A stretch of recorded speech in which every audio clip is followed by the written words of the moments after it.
The tiny fox girl wouldn't stop teasing, so I grabbed her tail and everything changed. I never thought my quiet life in the forest cabin could be disrupted by a creature straight out of a fairy tale, but that was before she appeared. The first time I saw her, she was perched on a moss-covered rock, sunlight catching the golden tips of her fluffy fox tail. Her eyes sparkled with mischief, and her small, delicate frame seemed almost ethereal. "Who are you?" I asked cautiously, gripping my walking stick. She tilted her head, a grin spreading across her face. "Does it matter?" she said, her voice like wind chimes. Then, without warning, she darted between the trees, leaving only a flash of red and a faint giggle behind. First I thought she was shy. But over the next few days, it became clear she was anything but. Every time I tried to chop wood or gather herbs, she'd sneak up, tug my sleeve, or flick leaves into my face. She was relentless. And impossibly fast. "You're going to regret this," I muttered one morning as she darted between my legs, narrowly avoiding my boots. "Oh, I highly doubt it," she teased, bouncing on her toes, her tail swishing in the air like a metronome. Her audacity was infuriating. I had lived in this forest for years, and never had I encountered a creature so bold. But there was something hypnotic about her energy, the way she moved as if the world were her playground. By the third day, my patience had worn thin. I was kneeling by the stream, trying to refill my water jug, when she leapt onto a rock directly in front of me. Her tail swished provocatively, brushing against my arm. "Enough!" I snapped, catching her tail mid-swish. Instantly, her body stiffened, and her golden eyes widened in surprise. "Hey! Let go!" she squeaked, wriggling. But instead of panicking, I held on gently, curious. Something about the way she looked at me, a mixture of indignation and something softer, something vulnerable, made me hesitate. What are you?" I asked quietly. She froze, her tail trembling in my grip. Then, in a voice barely above a whisper, she admitted, "I'm a fox girl. I've been watching this forest for centuries, keeping it safe from those who harm it."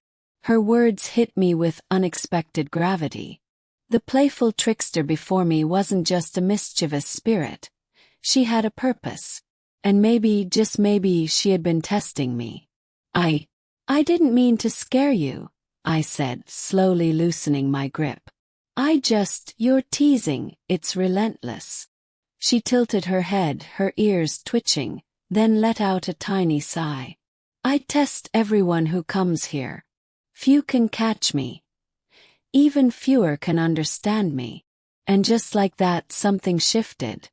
The tension between us melted, replaced by an unspoken understanding. I released her tail completely, and she immediately curled it around her, but didn't dart away. Instead, she studied me with curiosity, her golden eyes softening. "I suppose you're different," she said. "You didn't yell, didn't try to hurt me." I nodded slowly. "Maybe. I'm tired of running from the world, like you've been running from yours." Her ears flicked, and she stepped closer, tiny paws crunching on the forest floor. "Perhaps we can help each other." And that's how it began.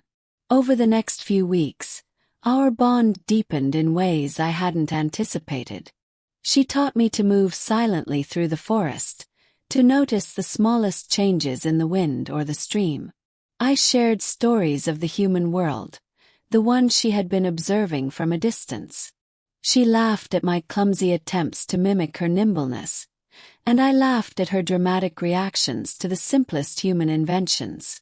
One evening, under a sky painted with stars, she curled up beside me, her tail brushing against my arm. "You know," she murmured, "you could have let your anger take over. Most humans would have." "I guess. I just wanted to understand," I said. Her golden eyes glimmered. Then I suppose you've passed my test. That night, the forest felt different. Alive, but not just with the sounds of wildlife. It thrummed with the energy of our connection, a bridge between two worlds. I realized that sometimes, the most unexpected encounters could change the course of everything. A tiny fox girl who wouldn't stop teasing had taught me patience, empathy, and the magic of companionship. And as I drifted into a rare, peaceful sleep, her tail brushing against my hand, I knew that life in the forest would never be ordinary again. That night, under a sky splashed with stars, the forest felt alive in a way I had never noticed before. The chirping of crickets and the rustling of leaves were no longer just sounds. They were a rhythm, a pulse that connected everything, including us. The tiny fox girl curled up beside me, her golden tail brushing against my arm, soft and warm. "You know," she whispered, her voice almost carried by the wind, "you could have reacted differently.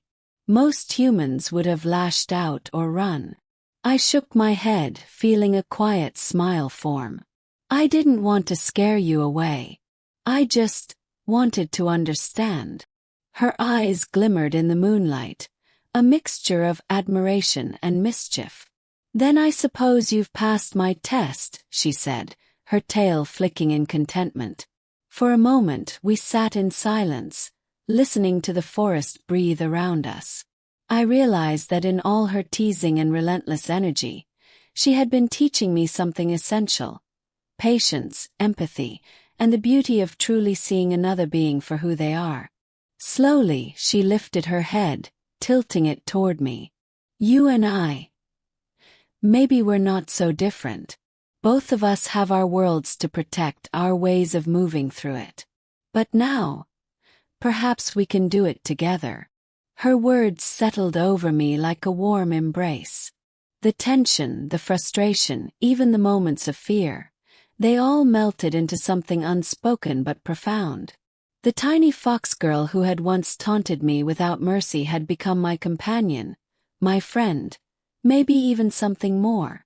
And as I finally lay back against the forest floor, her tail still brushing my hand, I understood that life would never be ordinary again. With her by my side, every day promised a spark of mischief, a glimmer of magic, and a connection that no one else could ever touch. The forest had changed me, but she had changed it too.